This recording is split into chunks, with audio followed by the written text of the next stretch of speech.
We just talk. Can we just talk? Figure out where we're going. Can we just Hi and welcome back to my channel. My name is Haley. If you're new, go ahead and hit that subscribe button down below. Also hit the bell so you can be notified anytime I post a new video. I want to go ahead and once again thank you guys for helping me gain and grow this community. Welcome all my new subscribers. If you are new and haven't done so already, go ahead and feel free to check out some of my older videos. They'll explain more about what this channel's vision is and more about me if you don't really know me already. And without further ado, let's just go ahead and learn about and see tips and things that you should be doing during the college application process. And I'm going to be sharing towards the end of this video, so stay tuned till the end about my college application process, my acceptance status at each of the 8 schools that I applied to, and also just kind of my own experience throughout it all, because now I'm actually going to be on the other end of it, attending a university. So without further ado, let's truly get into the video. So my first tip is to apply early. There's really no reason why you shouldn't be attempting to meet either the early action or early decision deadlines. So if you don't know, I'll leave right here the description and the definition of both early action and early decision, because those two terms tend to get mixed up and they're very important whenever you're applying to universities to know which deadline you're trying to meet or want to meet. So I definitely suggest that you apply early. I personally feel like it gives you better chances, better opportunities to possibly get accepted into the university, because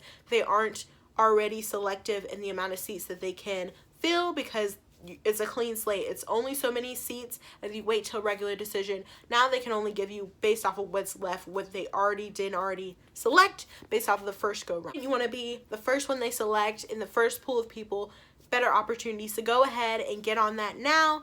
I'm actually posting this video on Sunday. If you weren't aware, on Thursday was August 1st, which is when many applications were able to open up. I know the Common App typically opens up on August 1st, so go ahead and check out and see if your school is offered on the Common App. I would personally suggest that. This video isn't sponsored by them, but I definitely had a great and phenomenal experience using it last year. All my schools, except a few, were offered on the Common App, and the awesome part about it, you were able to literally insert all of your personal information, all the information you would usually insert on a just generic application, onto one platform, and it can send it out to many universities, which is awesome, because it's not like you're applying to 8 universities. It's like you're applying to like 2 or 3, because you only have to put that information in 2 or 3 times. So I would suggest that you utilize stuff like that. That opens up early, makes the process more streamlined and efficient.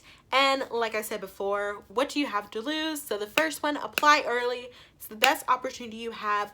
First shot, best shot, you're going to do awesome. Apply. My next thing, number 2, is to update your activities resume. So if you haven't done so already, go ahead and watch my back to school, high school advice videos, because in there, I will have it linked down below and in the card above for you guys. In there, I discussed how I had an activities resume, which allowed me to be organized each year of high school to put my accolades, my community service, my involvement in any clubs or organizations, and that was very crucial, critical, and helped me so much. You don't understand. When I was applying to colleges, because I would just pull up that doc on another tab and just go back and forth, maybe even copy and paste some information onto the actual application. So go ahead and just create one. If you haven't done so already, go ahead and create it, or at least update it, so whenever you do start applying, you can quickly refer to that.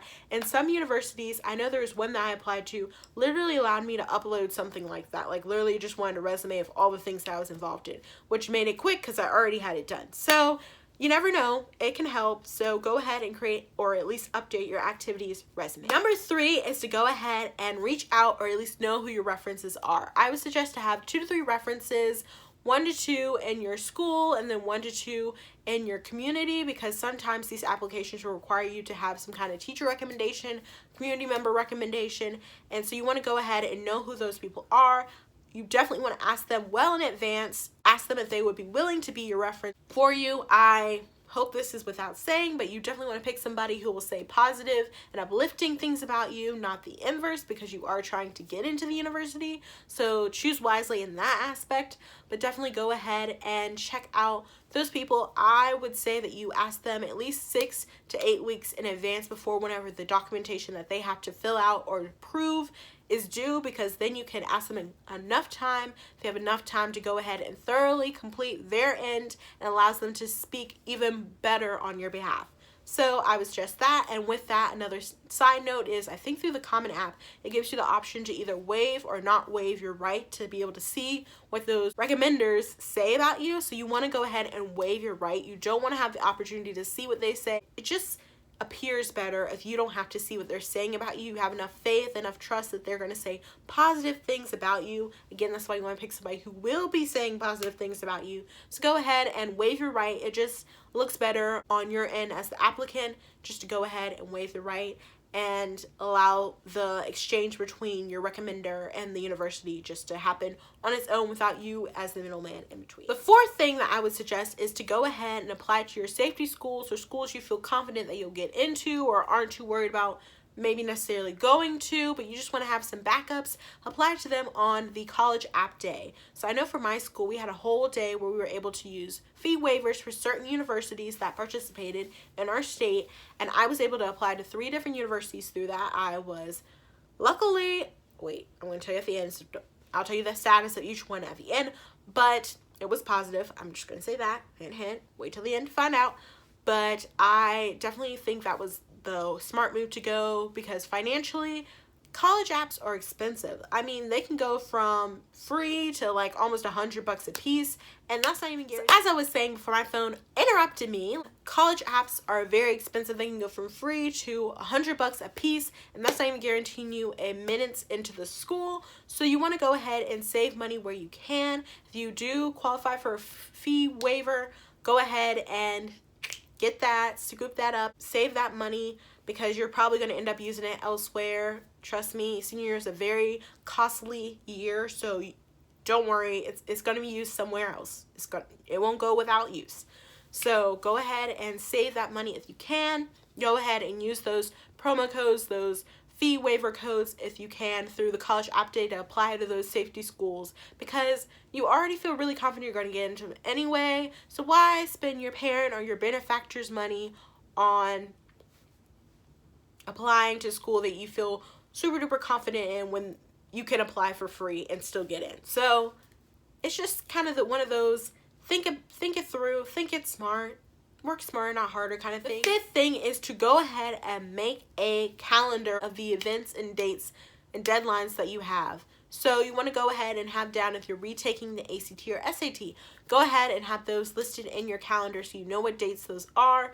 If you are applying early action or early decision, which again, hint, hint, you definitely want to do that, go ahead and have the dates for each university when those are due. So then you know when you need to have it D-Day, when you have to have it, deadline day, when you have to have it done by. I personally would go ahead and apply at least 2 weeks before that date, because you can guarantee that any technical issues will not being selected within that deadline.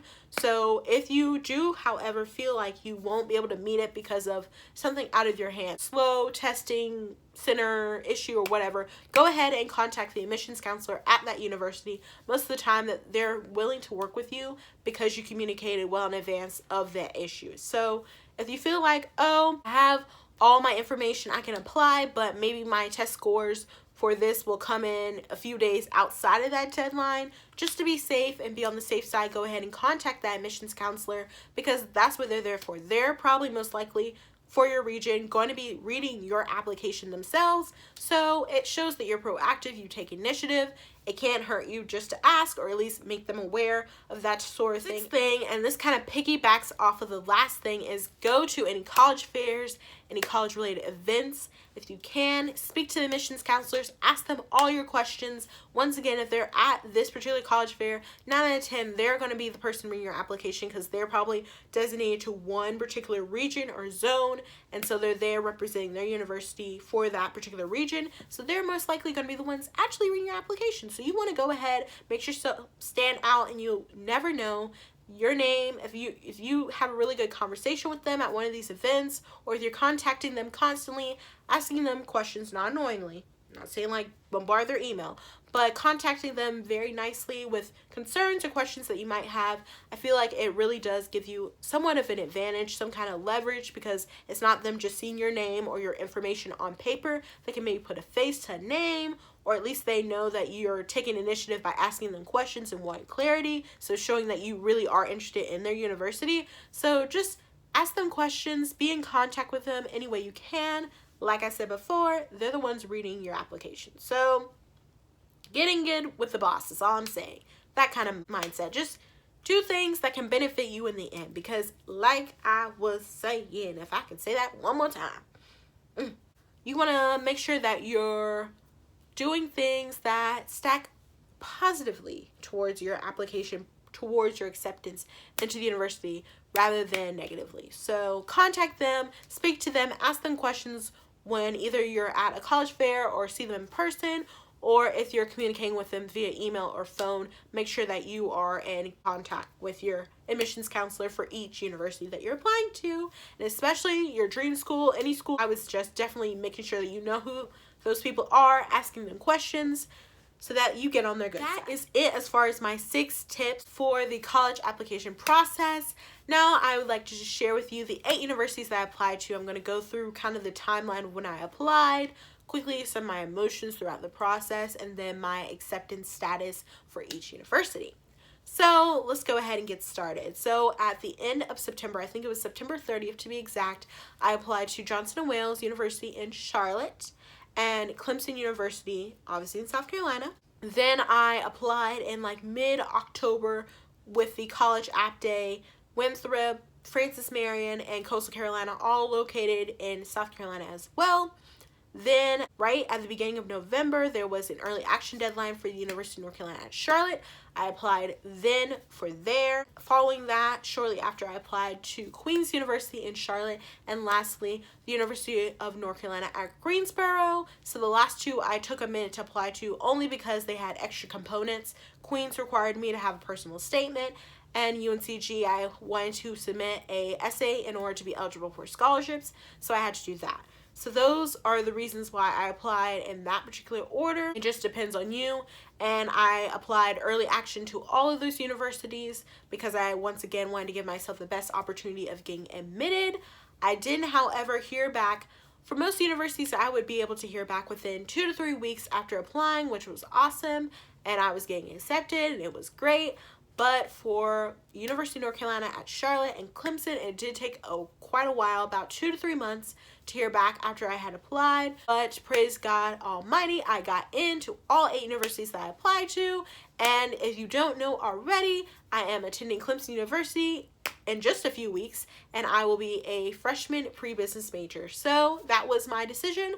That is where I'm going. Go Tigers. And I hope that you guys learn so much from all these tips, that you have the best of blessings from this whole process, and that you really seek God, you pray, and He will show you where your decision should be, where you should go, all throughout the good times, the bad times, the worries, the anxiousness, the anxiety, any of those. You just seek Him, and you will be awesome. You'll be right on your way. Hope you guys have an awesome day. Can't wait to see you guys the rest of this month. Once again, remember, I'm having more college-bound videos for you guys, so go ahead and be prepared for all of that.